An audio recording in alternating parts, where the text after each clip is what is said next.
Hello dear students, मैं D के Sharma zoology का टीचर। आज पढ़ाने जा रहा हूँ oxy haemoglobin dissociation curve and factor affecting oxy haemoglobin dissociation. मैं कल आपको बताया था, इसमें ये देखिए आपको एक बार समझा दे रहे हैं कुछ देखो इधर, ये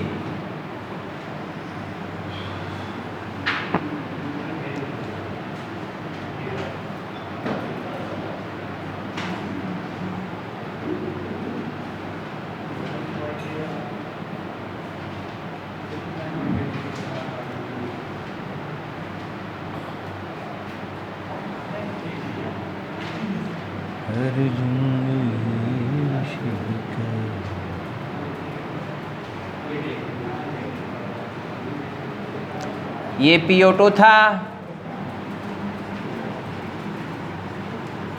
NMMHG ये क्या था, सेचुरेशन ऑफ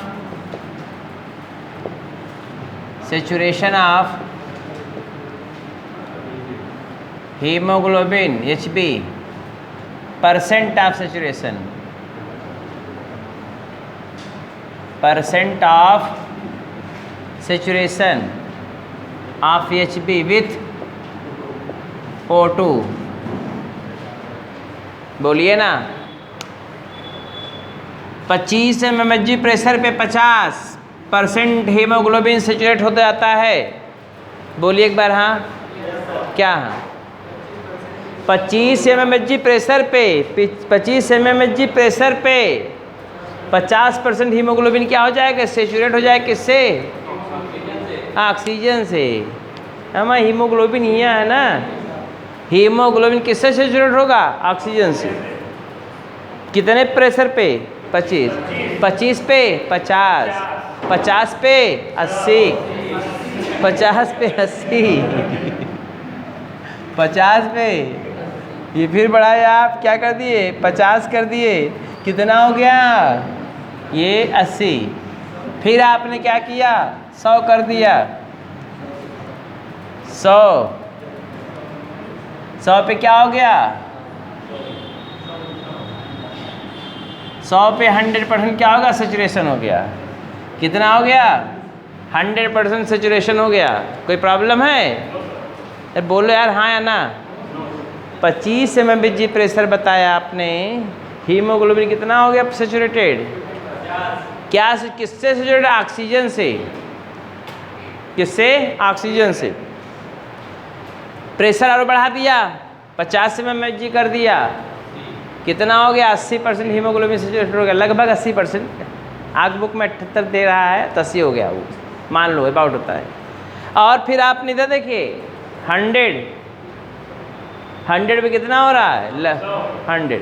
अब इसके बाद प्रेशर आप बढ़ा दीजिए। क्या बढ़ा दीजिए? प्रेशर कितना भी बढ़ा दीजिए, लेकिन ये स्टेडी स्टेट है। ये कौन अवस्था हो गया? ये स्टेडी स्टेट अवस्था हो गई। बताए थे ना आपको। अब जरा ध्यान दीजिए, तो कैसा होता है? पहली बात, डिफिनीशन आप क्या लिखेंगे? अगर आप क्या करते हैं, ऑक्सी हीमोग्लोबिन डिसोसिएशन कर्व है क्या? डिफिनीशन इसका, ऑक्सी हीमोग्लोबिन डिसोसिएशन कर्व किसे कहते हैं? अब इसके विषय में लिखना है आपको। इफ ग्राफ प्लॉटेड किया जाता है, if graph plotted in between किसके बीच में? इन बिटवीन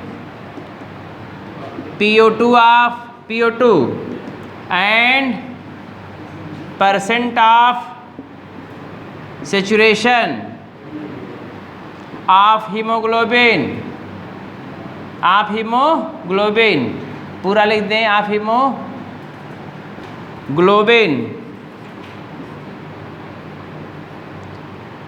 विथ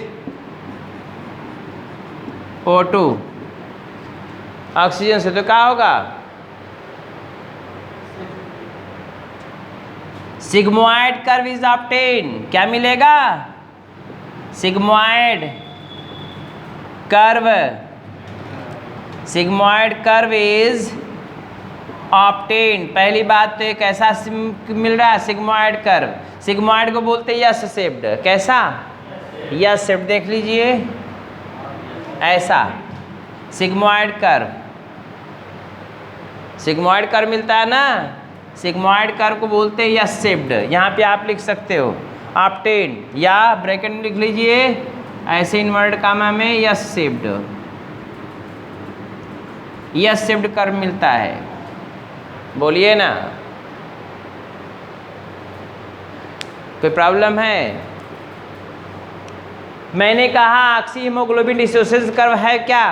अगर हम ग्राफ प्लॉट करते हैं किसके किसके बीच में, पार्शियल प्रेशर ऑफ ऑक्सीजन और percent of saturation of haemoglobin with oxygen, तो हमको कैसा ग्राफ मिलता है? सिग्मॉइड कर्व ऑब्टेन मिलता है, सब सिग्मॉइड कर्व मिलता है, अर्थात यह शेप्ड कर्व बनता है। बोलिए ना, 25 पे 50, 50 पे 80 और लगभग जो है 100 पे 100% हीमोग्लोबिन सैचुरेटेड हो जाता है। हो गया। अब factor affecting oxy haemoglobin dissociation curve, factor affecting oxy haemoglobin dissociation curve, कौन से फैक्टर हैं जो ऑक्सी हीमोग्लोबिन डिसोसिएशन कर्व को क्या करते हैं? प्रभावित करते हैं। वही बात है, लेकिन अभी आपको उसको पहले हम आपको बता दें, अब इसको हम इरेज कर दें तो कोई प्रॉब्लम आपको तो नहीं हो सकती ना, ये तो समझे गए हैं। अब देखिए, अगर ये कर्व किधर भाग रहा है? राइट भाग रहा है, और अगर ये कर्व किधर भाग रहा है? लेफ्ट। दोनों में क्या अंतर है? ये कर्व किधर जा रहा है? Curve move left. इसका मतलब क्या होगा? एसोसिएशन, सेचुरेशन बढ़ेगा, ऐसे लिख लो, सेचुरेशन बढ़ेगा, इंक्रीजेज किस लेवल पर? Lung alveoli blood capillary level पर increases, lung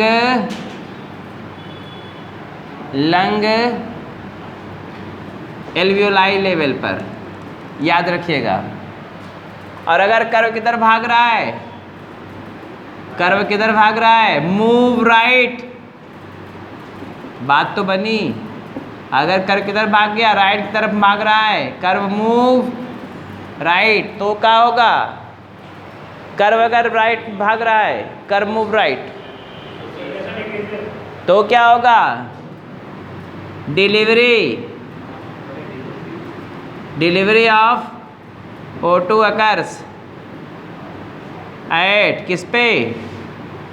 tissue cell level पे। बात तो दोनों गजब की है। ये ऊपर वाला बात तो गजब की है। कैसे? लंग ऊपर ऊपर, एसोसिएशन बढ़ा, टिश्यू सेल नीचे नीचे, कर्व मूव किधर भाग रहा है? डिलीवरी बढ़ेगी राइट। ये देखो ऐसे आप अपना ऐसे देखिएगा, नहीं समझेंगे लेफ्ट कैसे राइट कैसे होता है। ये देखिए जैसे आप ऐसे हाथ किए हुए, ये किधर जा रहा है? राइट, और ये किधर है? लेफ्ट है। ये लेफ्ट, ये राइट, लेफ्ट राइट, याद किए रहिएगा इसको। आप अपना मत समझ लीजिए हम जैसे लिख रहे थे हमारा हो जाएगा। बात समझ रहे हैं ना? आपके हाथ के अनुसार भी होगा, जिधर आप लिख रहे हो वो राइट होगा, जिधर आप नहीं लिख रहे हो वो लेफ्ट होगा। ठीक है? हाँ, कॉपी पर जो लिख रहे हैं आप उसी की बात बता रहे हैं। हमारी बात समझे? तो इसको इरेज करें। अब फैक्टर दिखाएं आपको, कल ही तो बताए थे सब हम। अब आज आपको देखो फैक्टर, बहुत क्वेश्चन पूछता है उस पर, फैक्टर इफेक्टिंग से बहुत क्वेश्चन उठाता है।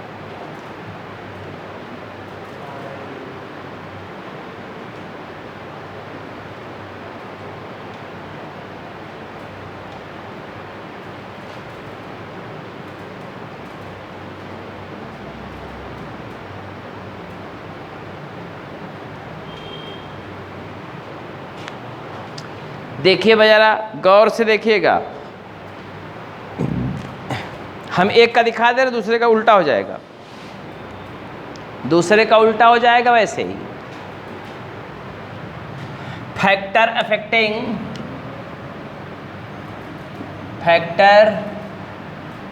अफेक्टिंग प्रभावित करने वाले, affecting oxy haemoglobin dissociation curve. पहला पॉइंट पहला है टेम्परेचर, ये टीसी सेल लेवल पे दिखा रहा हूँ। किस लेवल पे? पहले ये बहुत अच्छी तरीके से जान लीजिएगा। किस पे मैं दिखा रहा हूँ? टीसी सेल लेवल पे, मतलब टीसी सेल के अंदर डिलीवरी दिखा रहा हूँ। क्या हो गया? हाइड्रोजन आयन कंसंट्रेशन अगर क्या हो गया? इंक्रीज कर गया। हाइड्रोजन कंसंट्रेशन इंक्रीज कर गया,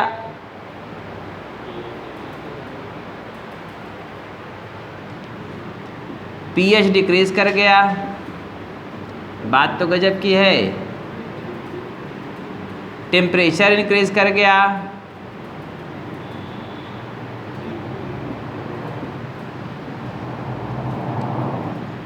CO2 इंक्रीज कर गया,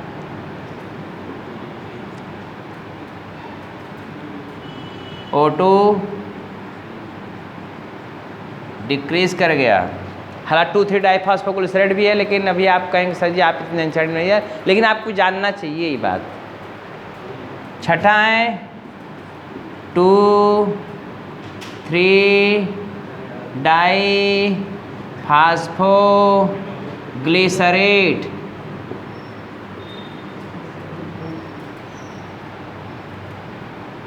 अगर क्या कर रहा है? इंक्रीज कर रहा है। ये सब बातें कहाँ हो रही? सेल के अंदर, टीसी सेल के अंदर अगर हो रहा है। बोलिए, कितने लोग पीएच को हाइड्रोजन कंसंट्रेशन समझ लेते हैं? मैंने बताया था पीएच जो होता है negative logarithm of hydrogen concentration होता है। पीएच घटेगा तो हाइड्रोजन कंसंट्रेशन बढ़ेगा। बोलिए ना, हाइड्रोजन कंसंट्रेशन बढ़ने का मतलब पीएच क्या कर रहा है? डिक्रीज कर रहा है ना? याद के रहिएगा, hydrogen concentration increase, pH decrease, temperature increase, CO2 increase, O2 decrease, 2,3 diphosphoglycerate increase. कहाँ? टीसी सेल में। तो क्या होगा?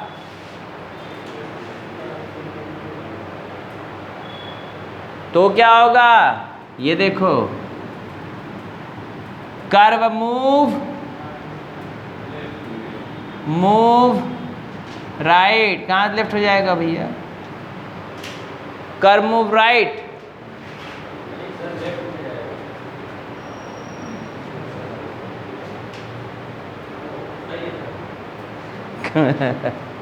Curve move right, it means delivery of oxygen occurs more and more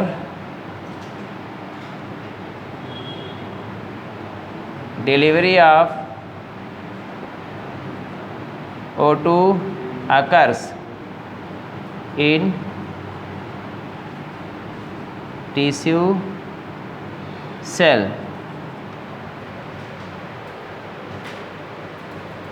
दोनों चक्कर में पड़ोगे तो फंसोगे। एक के चक्कर में पड़ो। ये बोर्स इफेक्ट है। CO2 को कंसंट्रेशन इंक्रीज करना, ये इसको बोलते हैं बोर्स इफेक्ट।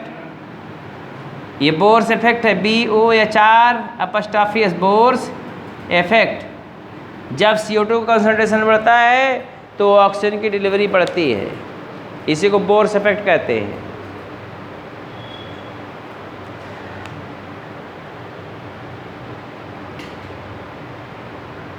ये सारे नीट क्वेश्चन है, क्वेश्चन याद रखिएगा। लेकिन अब तो ये नहीं आएगा 2,3 डाइफॉस्फोग्लिसरेट, लेकिन कहीं दे सकता है ये, क्योंकि सेलुलर रेस्पिरेशन में है ये। अब बताएं आपको, देखो क्यों ऐसा होता है, समझा दें आपको, समझिए, जानिए। हाइड्रोजन आयन कंसंट्रेशन बढ़ने का मतलब क्या? एसिडिटी क्या हो रहा है? एसिडिटी बढ़ रही है। पीएच डिक्रीज होने का मतलब एसिडिटी बढ़ रही है। जब एसिडिटी बढ़ती है, हाइड्रोजन आयन कंसंट्रेशन इंक्रीज होने का मतलब है पीएच डिक्रीज करना। जब पीएच डिक्रीज करेगा इसका मतलब क्या हो रहा है? एसिडिटी बढ़ रही है। जब एसिडिटी बढ़ेगी तो मोर एंड मोर ऑक्सीजन की डिलीवरी होगी। कहाँ? टीश्यू सेल में। फिर अगर टेम्परेचर टिश्यू सेल में बढ़ गया है, टेम्परेचर बढ़ गया तो क्या होगा, ऑक्सीजन की डिलीवरी ज़्यादा हो जाती है। CO2 कंसनट्रेशन इंक्रीज कर गया टिश्यू सेल में तो क्या हो जाएगा, मोर एंड मोर ऑक्सीजन की डिलीवरी हो जाएगी। फिर क्या हो, O2 कंसनट्रेशन अगर डिक्रीज कर गया, देखिए O2 कंसनट्रेशन डिक्रीज कर गया तो क्या होगा, मोर एंड मोर ऑक्सीजन की डिलीवरी होगी। फिर 2,3-डाइफॉस्फोग्लिसरेट, ये क्या है, इंटरमीडिएट प्रोडक्ट ऑफ ग्लाइकोलाइसिस है, अर्थात एनारोबिक रेस्पिरेशन का बाई प्रोडक्ट है। ये अगर ज़्यादा इसकी कंसनट्रेशन इसका बढ़ा है, इसका मतलब क्या हो रहा है, सेल एनारोबिक रेस्पिरेशन ज़्यादा कर रही तो क्या होगा, ज़्यादा ऑक्सीजन की डिमांड करेगा ये, तो क्या हो जाएगा, ऑक्सीजन की डिलीवरी होगी। कोई प्रॉब्लम नहीं है। क्या याद करना है, हाइड्रोजन कंसनट्रेशन इंक्रीज कर, pH डिक्रीज कर, टेम्परेचर बढ़ना है, CO2 इंक्रीज करना है, O2 डिक्रीज करना और 2,3-फास्फोग्लिसरेट इंक्रीज कर, सबका इंक्रीज करना है, खाली डिक्रीज किसको करना है, दो को, pH और O2 डिक्रीज करेंगे तो टिश्यू सेल लेवल पे क्या होगा, डिलीवरी हो गई। अगर यहीं पर मामला उल्टा, हम मामला उल्टा कर दे तो, मामला उल्टा करें दूसरा, देखिए लंग एल्वियोलाई लेवल पर, कहाँ पे, ये बात जानते कहाँ की हो रही है, ये ब्लड है, ये टिश्यू सेल है, ये बात किसकी हो रही है, टिश्यू सेल की। ये टिश्यू सेल के अंदर ये सारी चीज़ें बढ़ रही हैं, बात समझ रहे हैं ना, कौन पे है ये, टिश्यू सेल हो गया, और ये कौन है, ब्लड है, ब्लड है। यहाँ पर ये सारी चीज़ें अगर बढ़ गई तो इसमें से क्या होगा, क्या आएगा यहाँ पे, O2 डिलीवर्ड हो जाएगा, किससे डिलीवर्ड हो जाएगा, चक्कर आ रहा तुम लोगों को, है? O2 डिलीवरी होगी ना, Hb फ्री हो जाएगा, कौन फ्री हो जाएगा, Hb फ्री हो जाएगा ना, फ्री होगा तो वो कार्बन डाइऑक्साइड पकड़ेगा, अभी बाद में बताएंगे हम इसको। पहली बात समझ में आई, यहाँ पे अगर pH बढ़ गया, ध्यान दो इधर, हम जो न समझा हमसे पूछो ना, डायरेक्ट पूछ लिया करो, खड़े तुरंत सर जी हमको नहीं समझ में आ रहा है, तुरंत पूछ लिया करो, शर्माया ना करो इसमें, डोंट वरी बी हैप्पी। को भाई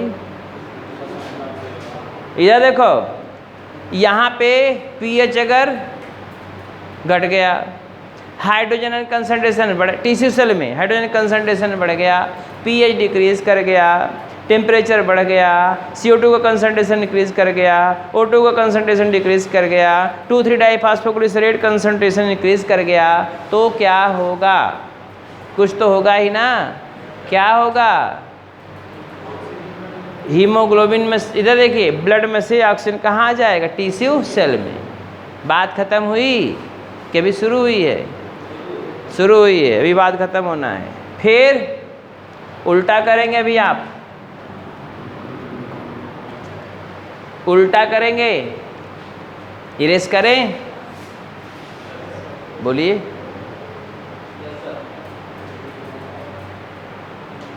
ये कर्व किधर भाग रहा है, राइट, ये मतलब क्या दिखा रहा है, राइट, राइट भागने का मतलब डिलीवरी, लेफ्ट भागने का मतलब एसोसिएशन अर्थात सेचुरेशन। ठीक, चलो सेचुरेशन कराते हैं।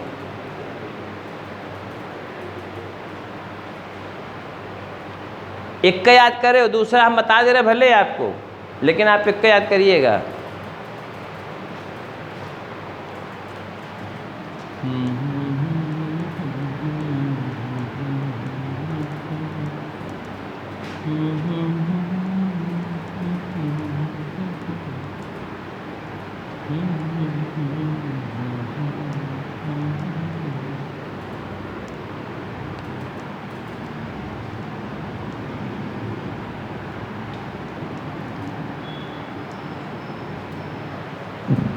देखो नेक्स्ट आपको बता दें अगला, अब यही आप क्या कर दिए, आपको किधर भगाना है, लेफ्ट भगाना है, तो लंग एल्वियोलाई पे देखेंगे, किस पे देखेंगे, लंग एल्वियोलाई। यहाँ बात आए किसकी, लंग एल्वियोलाई की। देखो इधर लंग एल्वियोलाई लेवल पर क्या है, ये तो आप कॉमन सेंस से जान जाएंगे। बोलिए कि अगर क्या हो रहा है, पहला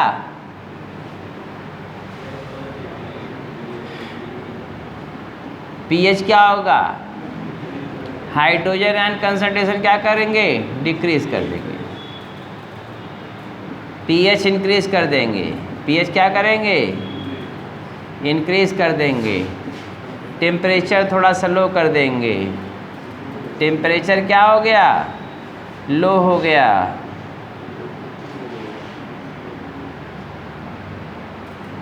चौथा CO2 कंसंट्रेशन क्या हो गया, कंसंट्रेशन लो हो गया, O2 इंक्रीज कर गया। बस इतने बात खत्म हो गई। तो क्या होगा,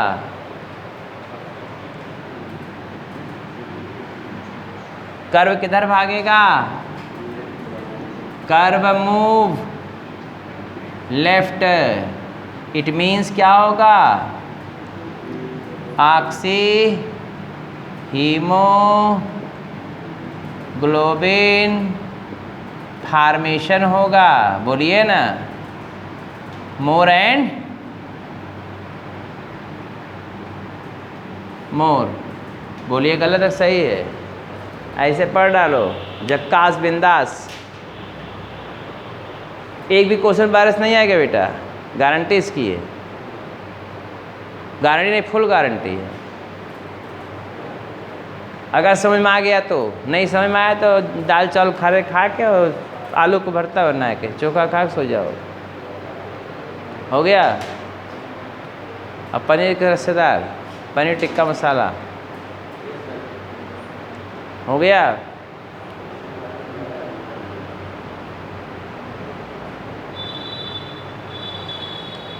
लंग एल्वियोलाई लेवल पर क्या होगा, हाइड्रोजन कंसंट्रेशन डिक्रीज करवा दिया आपने, पीएच इंक्रीज कर गया, तब टेम्परेचर क्या होगा, लो हो गया, CO2 कंसंट्रेशन लो हो गया, O2 कंसंट्रेशन इंक्रीज कर गया, तो ऑक्सीजन तो हीमोग्लोबिन तो ऑक्सीजन पकड़ेगा ही पकड़ेगा।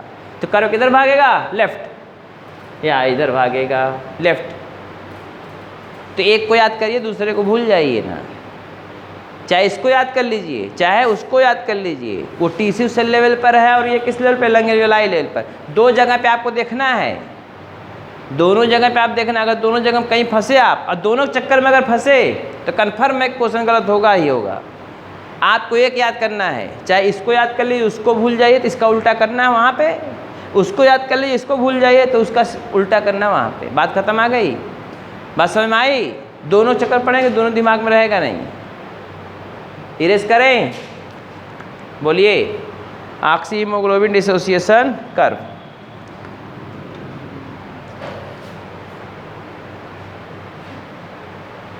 अब आपको जो पढ़ना है, transportation of carbon dioxide, transportation of carbon dioxide, CO2 का ट्रांसपोर्टेशन।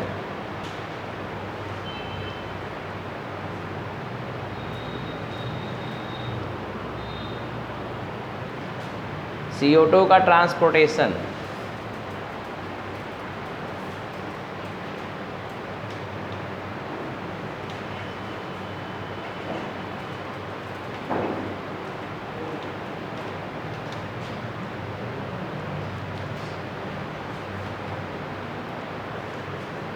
हो गया, इधर देखो, CO2 का ट्रांसपोर्टेशन।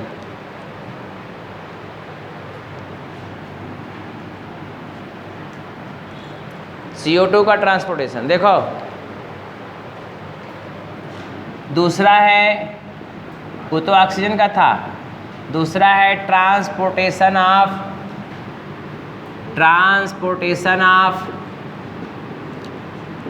CO2। तीन विधियों से ट्रांसपोर्टेशन होता है CO2 का। CO2 का ट्रांसपोर्टेशन तीन मेथड से, पहला, दूसरा और तीसरा। पहला अबाउट कितना परसेंट, 70%, किस फार्म में, CO2 transported in in form of, ऐसे नहीं लिखते हैं, 70% बाई कार्ब, 60 में लिख लीजिए पहले, बाई कार्बोनेट के रूप में, 25% लगभग किस फॉर्म में, कार्बामिनो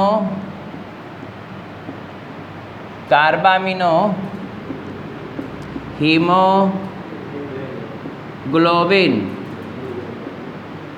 कार्बामिनो हीमोग्लोबिन अर्थात किसके साथ, आरबीसी के हीमोग्लोबिन के साथ, एचबी के साथ। 5% किस रूप में, उसको कोई मतलब नहीं। अब ये 20 से 25 दे दिया तो क्या करोगे, अब 20 से 25 दे दोगे तो क्या करोगे, 27% एग्जैक्ट देखो 27% दे देगा, हो गया। एनसीईआरटी में 20 से 25 5 कर दिया है, समझ। अब ये नई बुक जो आई है उसमें उसे 27 दे दिया हो, तो उसमें कोई प्रॉब्लम नहीं है। ये 5% लगभग क्या हो रहा है, ये 20 से 25 दे देंगे आप, तो अब 70 ही हो गया, 25 से हो गया, 5 ही हो गया। और अगर क्या कर रहे हैं, इसको ले रहे हैं 70 ले रहे हैं, इसको कितना ले रहे हैं 23 ले रहे हैं, तब यहाँ 7 हो जाएगा, तो लिख सकते, कोई प्रॉब्लम नहीं। तो एक आध पॉइंट इधर उधर बढ़ेगा घटेगा कोई प्रॉब्लम नहीं है। अगर आप यहाँ से आप इसको फिर दिखा दें, अगर इसको कितना दिखाए 23%, तो इसको हम कितना दिखाएंगे 7% दिखाएंगे। तो ये तो डिपेंड करता है यार, ऐसे लिख सकते हैं, कोई टेंशन नहीं है। लेकिन अगर पूछ दिया 5-7% तब आप क्या करेंगे, 5% या 7%, दोनों कंडीशन है, कंडीशन दोनों देख लो, होगा ना परेशानी है। आपके एनसीईआरटी में ही दोनों 2 तरीके से लिखा हुआ है, पुरानी नहीं, दोनों में हम दोनों लिख दे रहे हैं। 70% बाइकार्बोनेट फिक्स है ये 20 से 25 दिया कुछ बुक में, और उसका कुछ में 23 दिया है, ठीक है। तो 23 जब इधर हो जाएगा तो कितना, 25 होगा तो 5 इधर बचेगा, और 23 होगा 7 इधर बचेगा, बात खत्म हो गई। किस रूप में होगा, इन फॉर्म ऑफ, किस रूप में,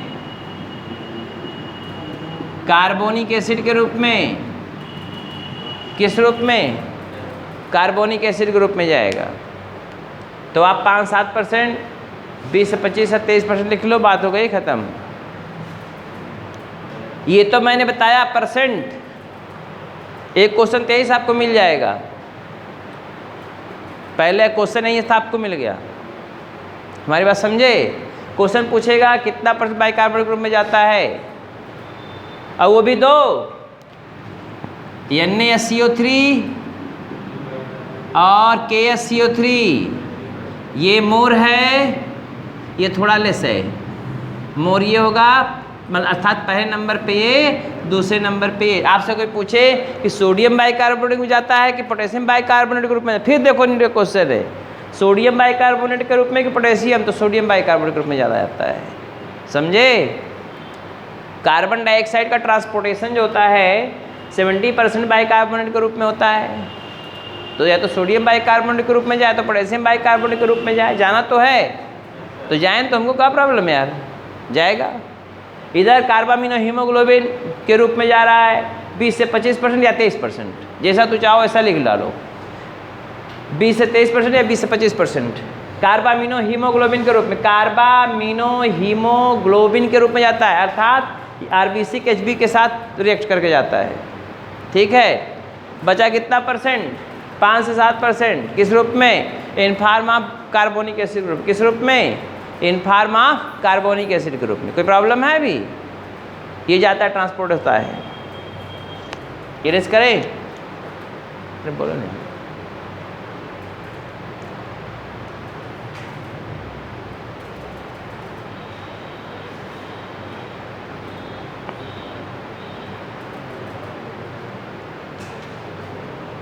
तो चलो ट्रांसपोर्ट कराते हैं हम लोग। देखो इधर, अब आपको दिखाएं, देखिए ना आप,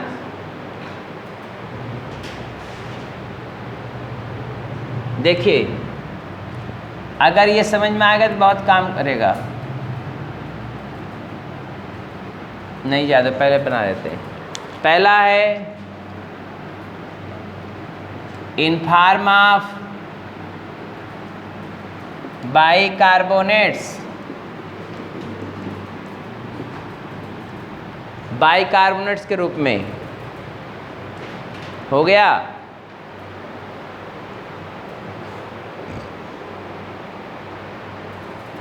दिखा दें आपको बाइकार्बोनेट्स के रूप में क्या है।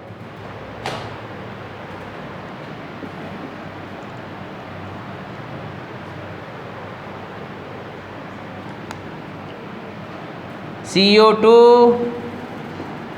Plus H2O, CO2 and H2O reactant कहाँ पे रिएक्ट करता है?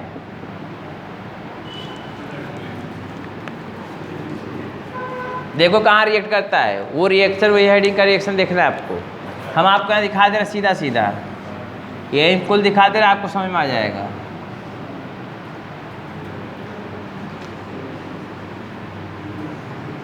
ये ब्लड है,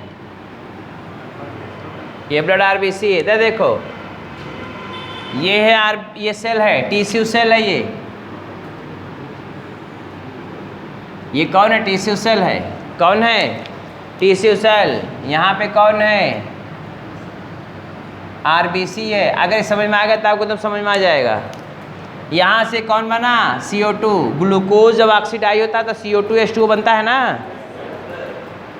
कार्बन डाइऑक्साइड H2O और एनर्जी तो आप यूज़ कर लोगे, हमें दोगे नहीं। कार्बन डाइऑक्साइड H2O क्या करोगे? छोड़ दोगे। CO2 ऊपर से H2O, अब हम कहाँ जानते हैं आप। हो गया। यहाँ पे देखिए सेल क्या किया? CO2 प्लस H2O दोनों को रिलीज़ किया। कहाँ पे रिलीज़ किया? देखो यहाँ पे तो CO2 प्लस H2O दोनों रिएक्ट किए तो बन गया H2CO3। यहाँ पे एंजाइम काम करेगा कार्बोनिक एनहाइड्रेज, कार्बोनिक एनहाइड्रेज। ये आरबीसी है, ये प्लाज्मा है, ये जानते रहिएगा सब। ये ब्लड वेसल है, ब्लड कैपिलरी है। ये ब्लड कैपिलरी है, ये प्लाज्मा है, ये आरबीसी है। कार्बोनिक एनहाइड्रेज फास्टेस्ट एंजाइम है। ये यहीं पे लिख लीजिए कैसी एंजाइम है ये? Fastest enzyme of the body. NEET का क्वेश्चन एक और मिला आपको, एंजाइम ऑफ बॉडी। आपके बॉडी की सबसे तेज काम करने वाली एंजाइम यही है। बोलो अब क्या होगा? ये इसका नाम जानते क्या है? कार्बोनिक एसिड इसका नाम है। इसका नाम क्या है? Carbonic acid. हम इधर लिख दे रहे हैं, इसका नाम क्या है? कार्बोनिक एसिड इसको कहते हैं। ये अब ये टूटेगा, ये क्या करेगा? टूटेगा हाइड्रोजन आयन में। किस में टूटेगा? हाइड्रोजन आयन में प्लस HCO3। बोलिए ना, ये टूट गया। ये बाइकार्बोनेट है। ये कौन है? बाइकार्बोनेट है। ये नाम सब सुन लीजिए, बोलिए ना। इसको ये बाइकार्बोनेट है ना, हाइड्रोजन आयन है ना। ये बाइकार्बोनेट निकलेगा इधर। HCO3 कहाँ निकला? रिएक्शन करेगा किससे? बन जाएगा क्या? NaHCO3, sodium bicarbonate. ये क्या बन गया? Sodium bicarbonate. समझ में आएगा नहीं? दिमाग नहीं लगाएंगे तो हम पूरा एकदम सार बता दे रहे हैं इसका। सोडियम बाइकार्बोनेट हो गया। फिर देखो दूसरा वाला CO3 जो निकलेगा किससे रिएक्शन करेगा? ये किससे रिएक्शन करेगा? पोटेशियम आयन से। बन जाएगा KaCO3। इसको बोलते हैं पोटेशियम बाइकार्बोनेट। ये मोर बनेगा, ये थोड़ा लेस बनेगा, ज़्यादा ये बनेगा। हो गया। अब देखिए क्या होगा। जब ये बाइकार्बोनेट बाहर निकलेगा तो माइनस चार्ज की डिफिशियंसियाँ होगी ना। अरे बोलते नहीं आ रहा, समझ में आ रहा है कुछ हम क्या बता रहे हैं? नहीं आ रहा है, चेहरे से पता चल जाता नहीं आ रहा है, नहीं आ रहा ना।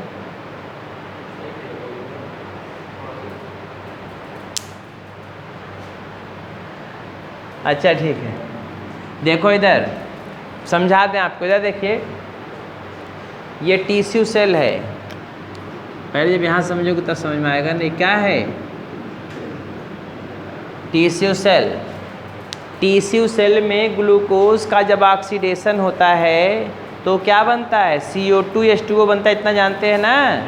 बोलिए हाँ, बोलो जी। अरे सेल में CO2 H2O बनेगा ना, वो कहाँ आएगा? ब्लड में, ब्लड कैपिलरी में आएगा।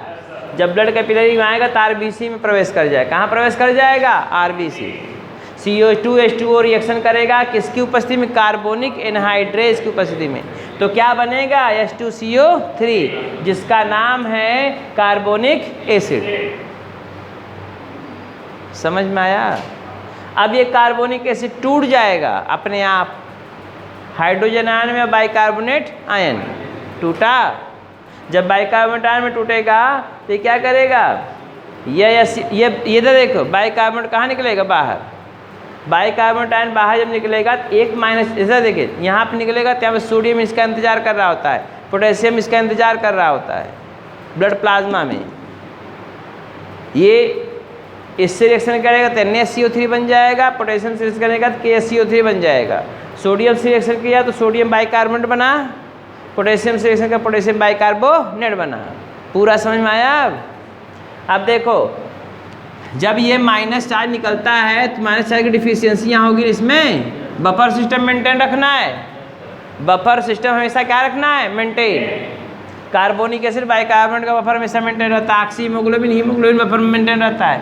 Phosphoric acid phosphate buffer maintain रहता है। सुनो, तो यहाँ से कौन इस माइनस चार्ज, यहाँ से इधर देखो फिर बाद फिगर बनाना। ये बाइकार्बोनेट आयन जब एक ठो बाहर निकलेगा तो एक माइनस चार्ज की डिफिशियंसी होगी ना। इस डिफिशियंसी को पूरा करने के लिए प्लाज्मा में से कौन जाएगा? क्लोराइड आयन जाएगा ना, क्लोराइड आयन। इसी क्लोराइड आयन के अंदर जाने की प्रक्रिया को हम बोलते हैं हैमबर्गर्स फेनामेनान, या इसी को बोलते हैं, दूसरा नाम है क्लोराइड शिफ्ट। इसे क्या बोलते हैं? क्लोराइड शिफ्ट बोलते हैं।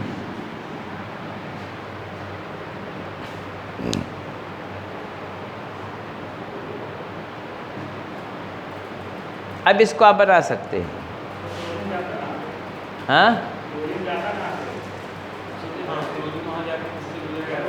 हाँ बस ये क्या है? ये हवा है, क्या सोच रहे हैं? यहाँ हवा भरा है, क्या है? प्लाज्मा में क्या होता है? 1 मिनट, नमक खाओगे उसमें सोडियम क्लोराइड होता है। क्लोराइड हमारे घर चला जाएगा चौकियाँ है तेरे प्लाज्मा में रहेगा ना, तब में घुसेगा।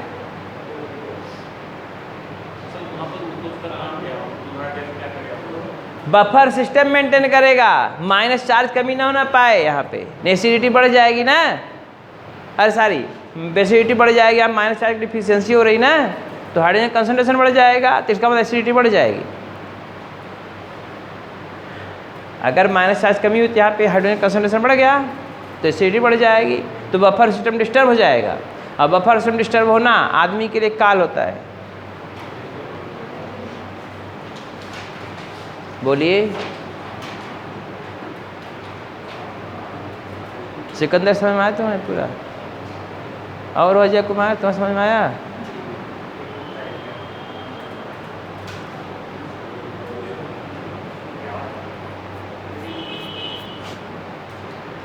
हो गया?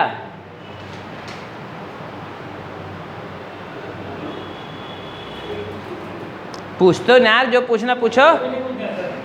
शर्मा ने पूछो एकदम जक्कास। हाँ पोटेशियम कहाँ से है? अच्छा, बहुत सही। पोटेशियम खाना खाते हो कुछ? अब पूछो सोडियम कहाँ से है, पोटेशियम कहाँ से है, क्लोराइड कहाँ से, आयरन कहाँ से है? लोहा खा जाओ, आयरन मिल जाएगा आपको। बेवकूफ़ लगे, सब्जियाँ वब्जियाँ जो खाते हैं उसमें मिनरल मिलता है कि नहीं मिलता है? मिनरल्स, ग्रेन्स में मिनरल्स मिलता है। अब सोचो सर जी है बताइए फास्फेट कहाँ से मिला? तो कोई चाक खाएं, उनका कैल्शियम कार्बोनेट कहाँ से मिला? चाक खाएं। ये सब बातें नहीं है बेटा, सब जो आप न्यूट्रिएंट खाते हो ना उसमें मिल जाता है। और एक बार बता दें, सही बात आप जान लीजिए, आपको तो कुछ खाने की ज़रूरत नहीं है। गेहूँ खाएंगे वो में जो है फास्फोरिक एसिड मिलेगा, चना खाएंगे वो में फास्फोरिक एसिड मिलेगा, सीरियल्स को भी सब्जी खाएंगे वो, क्योंकि सेल तो रहेगा ही, सेल का प्रोडक्ट होगा तो उसमें न्यूक्लिक एसिड होगा ही, न्यूक्लिक एसिड हो तो फास्फोरिक एसिड होगा ही, तो फास्फेट तो मिलेगा ही। वैसे पोटेशियम जो है क्या है? सोडियम पोटेशियम एसेंशियल तत्वों में से हैं। ये प्लांट एब्जॉर्ब करके आपके लिए देता है, लो भैया खा जाओ, मैं तू पोटेशियम हम तुम्हारे अंदर बॉडी में हो जाएंगे। और बोलो,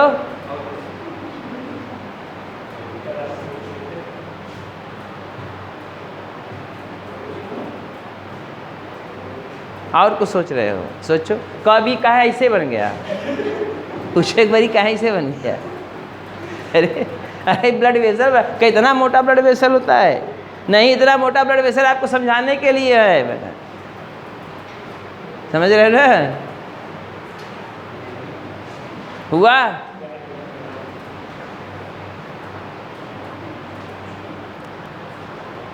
अभी रेस करेंगे हम इसको तुरंत। तो ये पहला विधि हो गया। पहला विधि क्या? 70% किस रूप में? बाइकार्बोनेट के रूप में। एक बार पुनः समझा दें, इधर देखो, CO2 and H2O formed by oxidation of glucose molecule in the tissue cell, then what will be happen? CO2 and H2O reach in the blood,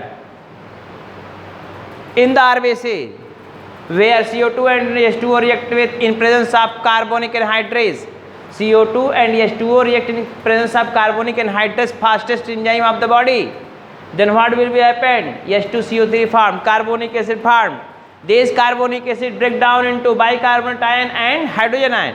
Bicarbonate released outside and react with sodium ion, form sodium bicarbonate.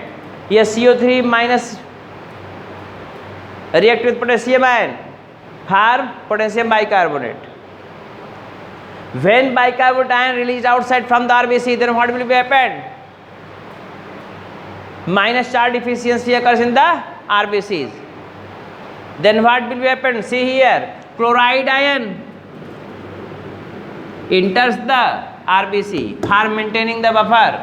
For maintaining the buffer, it is called as Hamburger phenomenon or chloride shift. 70% carbon dioxide transported in form of bicarbonate. Have any problem? No. See here, next things.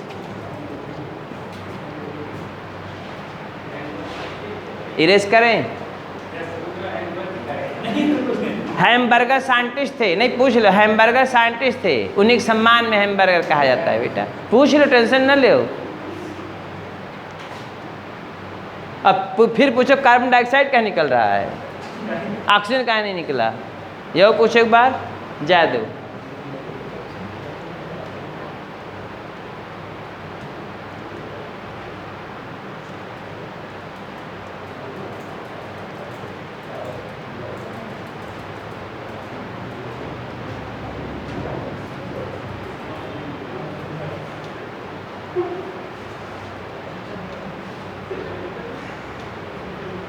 बात नहीं करेंगे, no talking, no talking.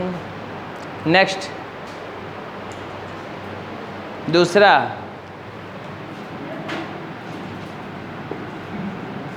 In form of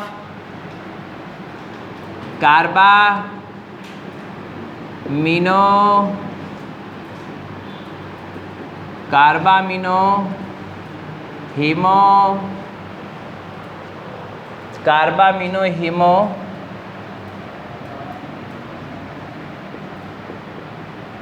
haemoglobin,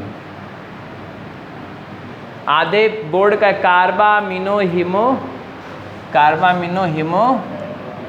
haemoglobin, carbamino haemoglobin, carbamino haemoglobin हो गया। कितना percent? About, लगभग कितना? 20 to 25%। क्या? CO2 transported by RBCs in form of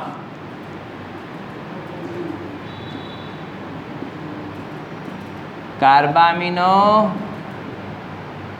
haemoglobin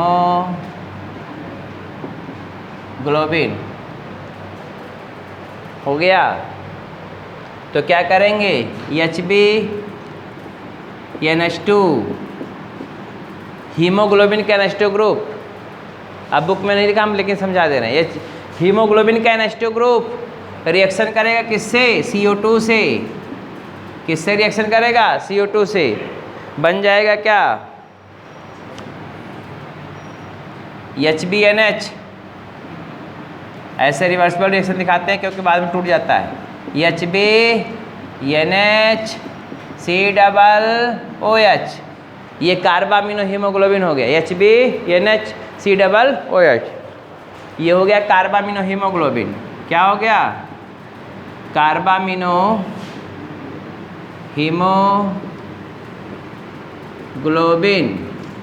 carbamino haemoglobin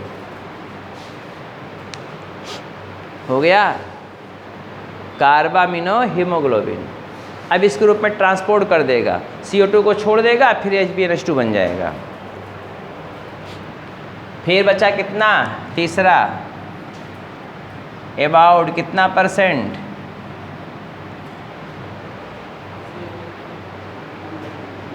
about 5 to 7%।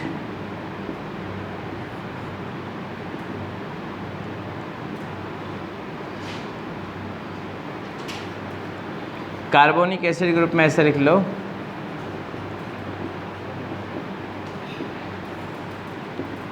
About 5 से 7% हीमोग्लोबिन,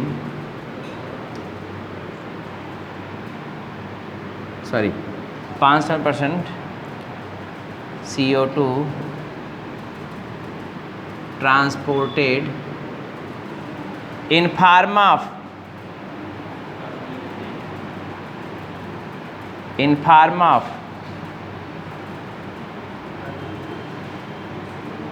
कार्बोनिक एसिड,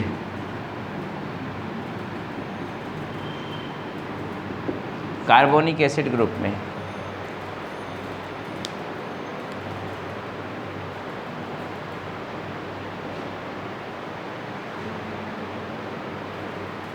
हो गया।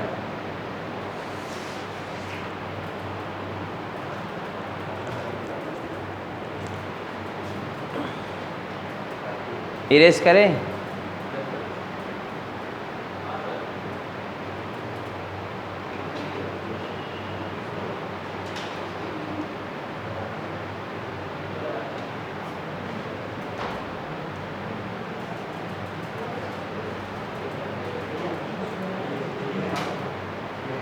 बात न करो भाई।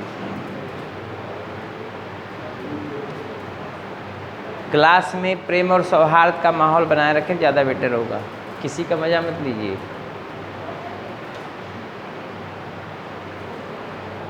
इससे बच्चों को पर इफेक्ट पड़ता है। देखो इधर, हाँ घुसेगा तब वो इधर उधर नीचे जाना है, होता ही रहेगा वो। देखो आप देखो आगे,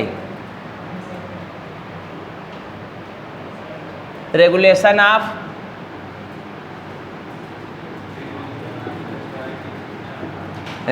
ऑफ क्या है?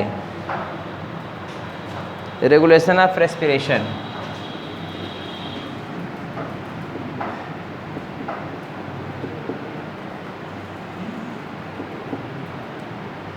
2 चीज़ें बता रहे हैं आप, 2 ही चीज़ में आपका काम बन जाएगा। देखिए मेडुला ऑब्लांगेटा, पहला मेडुला ऑब्लांगेटा इज प्राइमरली, पहला primarily respiratory regulation centre,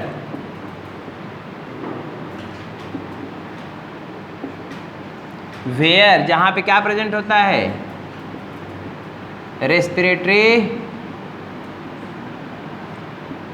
rhythm centre. बोलिए है कि नहीं है? रिदम मेन रूप से कौन है? Medulla oblongata. दूसरे नंबर पे पांस वेरुलाई, खेल पांस लेकिन तब हो जाएगा, पांस पांस मॉडरेट द, किसको मॉडरेट करता है? Respiratory rhythm centre.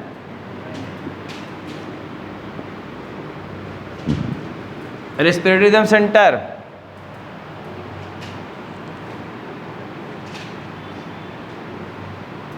बिकॉज क्या प्रेजेंट है?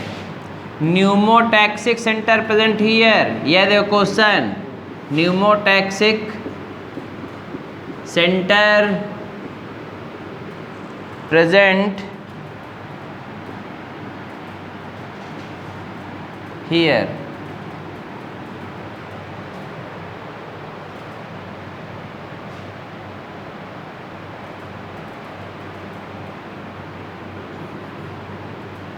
हो गया, ये पहला हो गया, ये दूसरा हो गया। कीमोसेंसिटिव एरिया प्रेजेंट होता है कहाँ पे? नियर द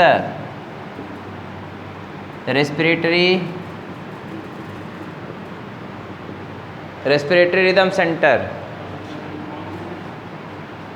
हाँ, ये 5 लिखा हुआ है। which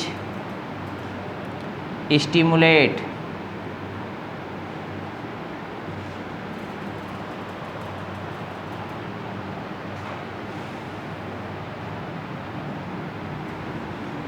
respiratory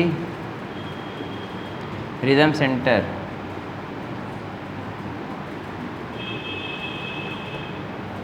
respiratory rhythm centre. एक बात और आपको जानना है, बहुत इंपॉर्टेंट, मेडुला इज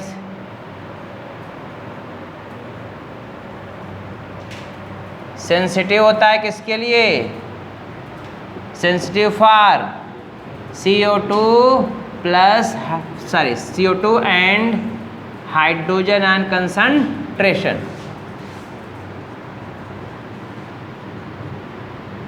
अगर ब्लड में CO2 कंसंट्रेशन बढ़ा, हाइड्रोजन कंसंट्रेशन बढ़ा, देखिए जब CO2 H2O, देखिए CO2 का या हाइड्रोजन कंसंट्रेशन बढ़ा तो जानते हैं क्या होगा? प्रॉब्लम होगी। प्रॉब्लम क्या होगी? मेडुला ऑब्लांगेटा को स्टिमुलेट करेगा, कीमोसेंसिटिव एरिया को स्टिमुलेट करेगा, वो मेडुला ऑब्लांगेटा को स्टिमुलेट करेगा, जिससे क्या होगा? रेस्पिरेशन का रेट बढ़ जाएगा। हमारी बात समझ में आ रही है? मेडुला ऑब्लांगेटा में क्या है? रेस्पिरेटरी रिदम सेंटर है, जो इंस्पायरेशन एक्सपायरेशन दोनों कंट्रोल करता है। उसके नीचे होता है पांस वेरुलाई, जो मॉडरेट करता है इसको, ठीक है। और मेडुला ऑब्लांगेटा के बगल में क्या? कीमोसेंसिटिव एरिया है, जो स्टिमुलस को रिसीव करता है। हाइड्रोजन कंसंट्रेशन अगर बढ़ रहा है, कार्बन डाइऑक्साइड कंसंट्रेशन बढ़ रहा है, तो क्या होगा? कि वह जो है मेडुला ऑब्लांगेटा को स्टिमुलेट कर देगा, जिससे रेस्पिरेशन का रेट बढ़ जाएगा। उसको मॉडरेट करने के लिए कौन है? पांस वेरुलाई है। अब medulla is sensitive for, medulla जो होता है सेंसिटिव होता है किसके लिए? कीमोसेंसिटिव एरिया भी किसके लिए है? सेंसिटिव किसके लिए है? CO2 और हाइड्रोजन आयन के लिए। और भी कहाँ? ब्लड में। वही ब्लड जाता है ना, मेडुला में वही ब्लड जाता है, पांस में वही ब्लड जाता है, कीमोसेंसिटिव एरिया में सब वही जाएगा। तो ये है रेगुलेशन का। वैसे आप ब्रीथिंग, आप ऐसे कहेंगे दौड़ते वक्त रेस्पिरेशन का रेट बढ़ जाता है, सोते वक्त रेस्पिरेशन रेट घट जाता है तो उसका तो पगला ही है, उसका कोई मतलब। एड्रेनलिन नॉरएड्रेनलिन जो होता है, एड्रेनलिन नॉरएड्रेनलिन रेस्पिरेशन रेट को बढ़ा देता है, वो सब बाद में आपको मिलेगा। हाँ थोड़ा नहीं, बहुत ज़्यादा हो जाएंगे हम इधर।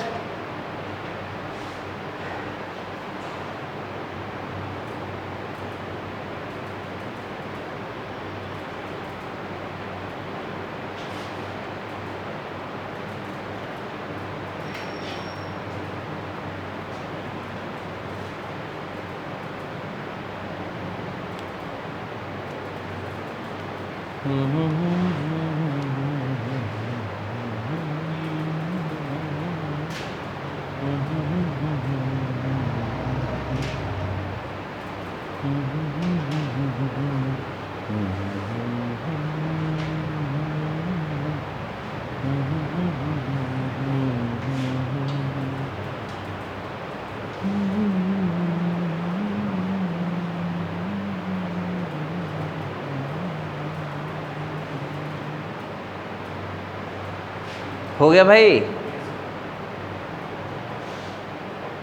आपसे कुछ ऑप्शन दिया रहे, रेस्पिरेशन को रेगुलेट करने वाला मेन रेस्पिरेटरी ऑर्गन में मेन रेगुलेटरी सेंटर कौन है? तो क्या बताएंगे? कहाँ होता है? Medulla oblongata. मेन रेस्पिरेशन को रेगुलेट करने वाला जो ऑर्गन होता है वो कहाँ होता है? Medulla oblongata. फिर पूछे रेस्पिरेटरी सेंटर को, मेडुला ऑब्लांगेटा को मॉडरेट करने वाला कौन होता है? पांस वेरुलाई। फिर क्वेश्चन पूछेगा न्यूमोटैक्सिक एरिया कहाँ प्रेजेंट है, तो क्या बोलेंगे? पांस वेरुलाई। फिर पूछता है कीमोसेंसिटिव एरिया क्या है? कीमोसेंसिटिव एरिया जो होता है कहाँ पे? रेस्पिरेटरी सेंटर के बगल में होता है, जो उसको क्या करता है? स्टिमुलेट करता है। और देखिए जो रेस्पिरेशन को कंट्रोल किया जाता है दो केमिकल के आधार पर, CO2 कंसंट्रेशन बढ़ जाए और हाइड्रोजन कंसंट्रेशन बढ़ जाए। बात समझ रहे हैं ना? इससे रेस्पिरेशन का रेट बढ़ जाता है। कोई टेंशन अभी आपको नहीं। अब आप देखेंगे एकदम पढ़ते जाइए, जो समझ में ना आए पूछते जाइए, क्वेश्चन सब आपका एकदम हाथ में होगा। अगला जो क्वेश्चन है वो देखिए,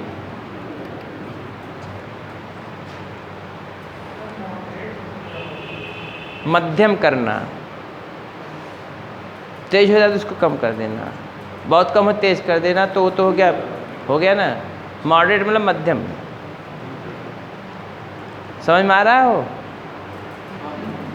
पूछे, परेशान ना हो, पूछ लीजिए तुरंत, तो शर्माओ ना एकदम। नहीं जाए कब कि पता नहीं कब पढ़ा डालें, समझ में नहीं आया।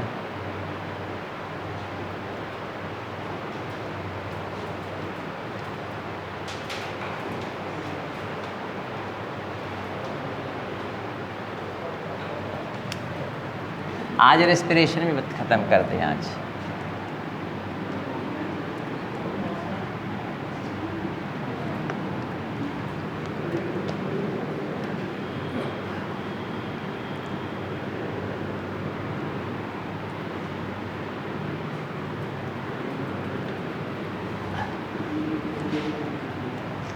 कल 1-1.5 घंटे के 1:60 में पूरा रेस्पिरेशन ख़त्म करेंगे। 1:60 में रेस्पिरेशन पूरा ख़त्म करेंगे कल। पूरा शुरू से लेकर अंत तक एक समराइज लेक्चर देंगे, तो देखिए उसमें समझ में आएगा ज़रूर आपको।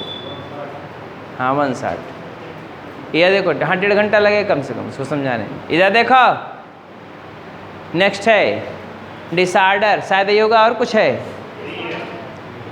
डिसऑर्डर है।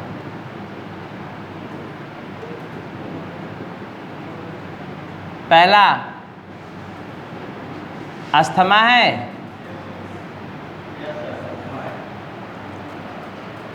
अस्थमा क्या होता है? ब्रांकस ब्रांकियोल की जो मेम्ब्रेन होती है, ब्रांकस ब्रांकियोल जो होता है उसमें इन्फ्लामेशन आ जाता है, स्वेलिंग आ जाती है, जिससे व्हीजिंग, सांस लेने में दिक्कत होती है, खींचते हैं सांस, ऐसे करते हैं। तो ये जानते क्या है व्हीजिंग? ब्रांकस ब्रांकियोल की जो नली है, जो इसमें वाली एरिया है इतना, और वो एरिया क्या हो गई? कम हो गई। कम क्यों होगी? फूल गया तो एरिया कम हो गई, एरिया कम हो गई, सांस खींचने में दिक्कत होगी, सांस लेने में, तो व्हीजिंग होगा। व्हीजिंग मतलब सांस की आवाज़ भी आएगी और खींचने में परेशानी होगी, खींचेंगे बहुत तेज से, ऐसे। और अस्थमा जो होता है वो मोस्टली एलर्जेटिक रिएक्शन कारण होता है। किसके कारण हो सकता है? एलर्जेटिक रिएक्शन कारण। ब्रांकस ब्रांकियोल का फूलना अस्थमा एलर्जिटिक रिएक्शन के कारण होता है, जैसे एनिमल डेंडर के कारण हो सकता है, पॉलन ग्रेन के कारण हो सकता है, किसी कारण से हो सकता है। फिर सुन लीजिए, ब्रांकस ब्रांकियोल में स्वेलिंग आ जाना, इन्फ्लामेशन का आ जाना, तो लूमेन का घट जाना। लूमेन क्या हो जाएगा? घट जाएगा। जब लूमेन घट जाएगा तो क्या होगा? वीजिंग होगा। वीजिंग मतलब क्या? सांस आए की आवाज़ आएगी और उसमें खिंचाव उत्पन्न होगी, मतलब खींच के सांस लेंगे। सांस क्या करें? खींच के लेंगे। सांस लेने में दिक्कत होगी। क्यों होता है? एलर्जिटिक रिएक्शन के कारण मोस्टली होता है। एनिमल डेंडर से हो सकता है। बुक में आपको नहीं दिया है ये एनिमल डेंडर और वो सब नहीं दिया है, लेकिन बाद में आप जब वहाँ पढ़ेंगे इम्यूनिटी वहाँ पर मिलेगा आपको। बात समझ रहे हैं ना? तो अस्थमा क्या है? Asthma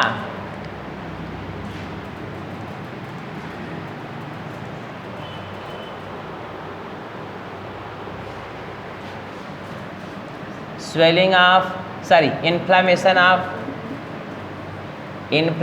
of bronchus ब्रांकियोल। आप ब्रांकाई भी लिख सकते हो, इसको प्लूरल ब्रांकाई लिख सकते हो, ये इसको ब्रांकाई लिख सकते हो। Bronchus and bronchiole causes wheezing,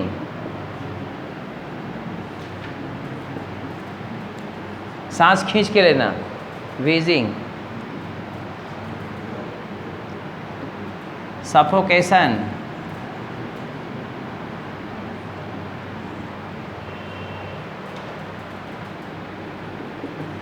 it occurs due to, क्यों होगा ऐसा? It occurs due to allergitic reaction, allergitic reaction like animal dander,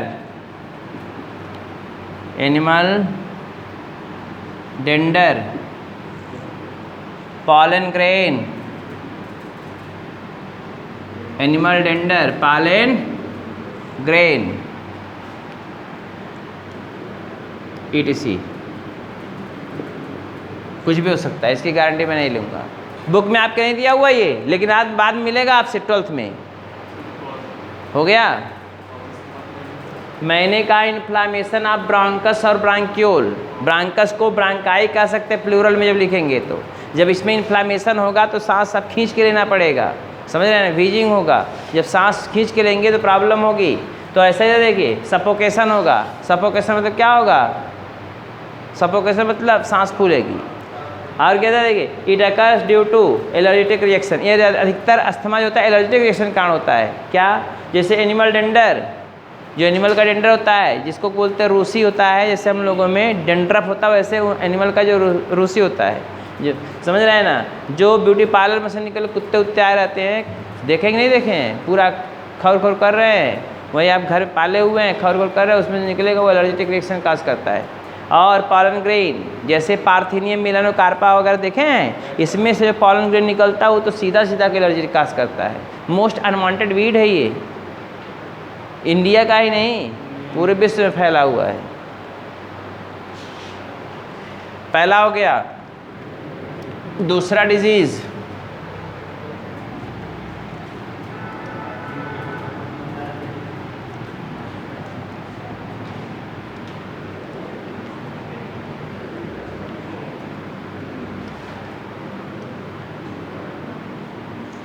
emphysema.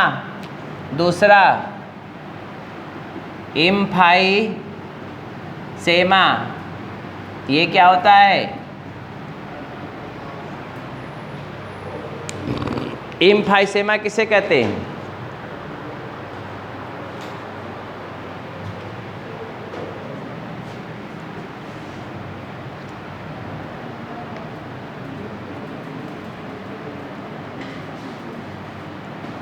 Wall of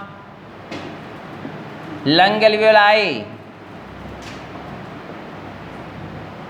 lung alveoli की क्या हो जाएंगे? Wall damaged, wall of lung alveoli damaged due to, ऐसा क्यों होगा? Due to cigarette smoking. Cigarette में सिगरेट, सिगारेट स्मोकिंग। पियो खूब। इंडिया किंग स्मोकिंग कहते हैं इसको, इंडिया का किंग है सिगारेट स्मोकिंग। स्पेलिंग बड़ी टेढ़ी इसकी है। Cigarette,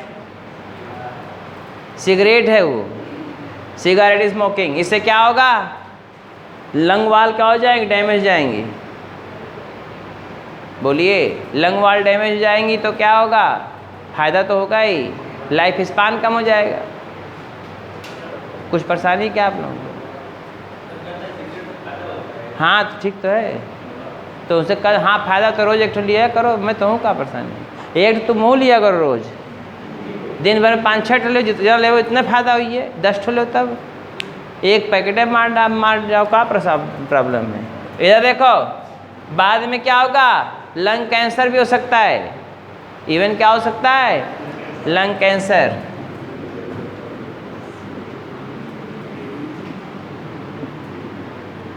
email lung cancer occurs. बोलिए ना भाई, know talking. Email lung cancer occurs, cancer भी हो सकता है बाद में। इसलिए सिगरेट स्मोकिंग, इधर देखो, सिगरेट स्मोकिंग, धूम्रपान स्वास्थ्य के लिए लाभदायक है, लिखा रहता है, लिखा रहता है ना। धूम्रपान करना स्वास्थ्य के लिए हानिकारक होता है, लाभदायक नहीं, हानिकारक होगा। नेक्स्ट है तीसरा disease, occupational respiratory disease.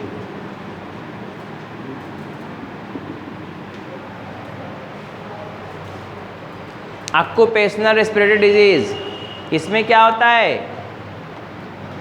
The workers, way workers, हमारी बात सुन लीजिए, वर्कर्स जो बेचारे कहाँ प्रेजेंट होते हैं? वर्कर्स जो स्टोन ग्रिंडिंग इंडस्ट्री में काम कर रहे हैं, सीमेंट इंडस्ट्री में स्टोन को फोड़ने में, गिट्टी बनाते हैं, जो सीमेंट जो बनाते हैं, उस वहाँ पे डस्ट ढेर सारा निकलता है। वो डस्ट क्या होता है? अंदर जाता है। जब अंदर जाता है तो क्या करता है? वो फाइब्रस कनेक्टिव टिश्यू में फाइब्रोसिस काज कर देता है। क्या करता है? फाइब्रोसिस, फाइब्रस कनेक्टिव फाइब्रोसिस काज कर देगा। उसकी इम्यूनिटी वीक हो जाती है। इम्यूनिटी क्या हो जाएगी? वीक। जब इम्यूनिटी वीक हो जाएगी तो वह क्या होगा? अपने जो है पैथोजन से लड़ नहीं पाएगा। जब लड़ नहीं पाएगा, डिजीज़ हो जाएगा और क्या हो जाएगा? मर जाएगा। तो उसे पेशेंटों को क्या किया जाता है? मास्क दिया जाता है। लो लगा के मास्क, तब जो है अपना डस्ट पार्टिकल के अंदर काम करो। हमारी बात समझे? फिर सुन लीजिए, स्टोन ग्रिंडिंग इंडस्ट्री में काम करने वाले, सीमेंट इंडस्ट्री में काम करने वाले, कोयला की इंडस्ट्री में काम करने वाले, हाल आपके बुक में केवल स्टोन ग्रिंडिंग दिया हुआ है, लेकिन हम बता दे रहे हैं आपको, स्टोन ग्रिंडिंग इंडस्ट्री में काम करने वाले, सीमेंट इंडस्ट्री में काम करने वाले, समझ रहे हैं ना, जहाँ पे लार्ज अमाउंट ऑफ डस्ट निकलती हैं, वो इनहेल्ड करते हैं तो उनके लंग में क्या होता है? जो फाइब्रस कनेक्टिव टिश्यूज होती हैं वो डैमेज होती है, फाइब्रोसिस बना लेती हैं, ट्यूमर टाइप फाइब्रोसिस। जब फाइब्रोसिस बन जाता है, इधर देखिए, तो उनकी इम्यूनिटी क्या होती है? इम्यूनिटी वीक हो जाती है। इम्यूनिटी जब वीक हो जाती है तब प्रॉब्लम होती है, और वो क्या करते हैं? रोग से लड़ नहीं पाते, तो उनकी डेथ हो जाती है समय से पहले। तो उनको मास्क दिया जाता है। क्या दिया जाता है? मास्क दिया जाता है, ताकि वो मास्क पहन के आसानी से काम कर सकें। बात समझ में आ रही है? तो ये ऑक्यूपेशनल मतलब क्या? आपका जो व्यवसाय है, जो आप काम कर रहे हैं, वो आपका क्या है? पेशा है ना, इसको बोलते हैं पेशा। रेस्पिरेटरी सिंड्रोम, पेशेवर रेस्पिरेटरी सिंड्रोम क्या होता है?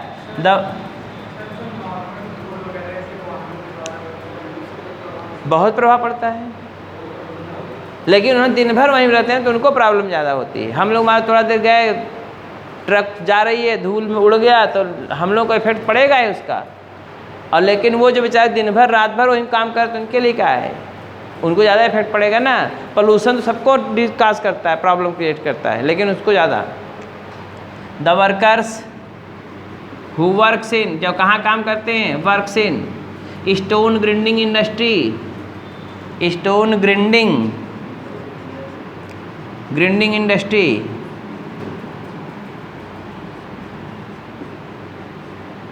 Stone grinding industry where large amount of dust released and enters the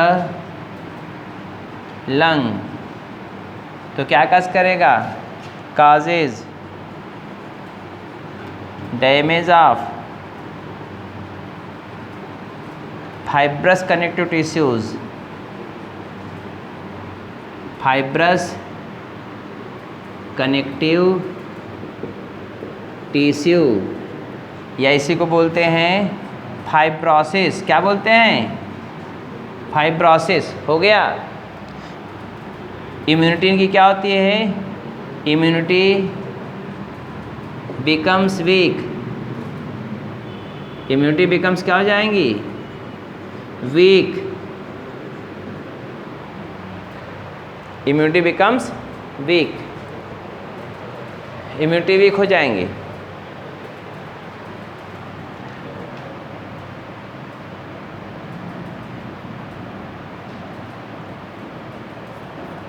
Hence, these workers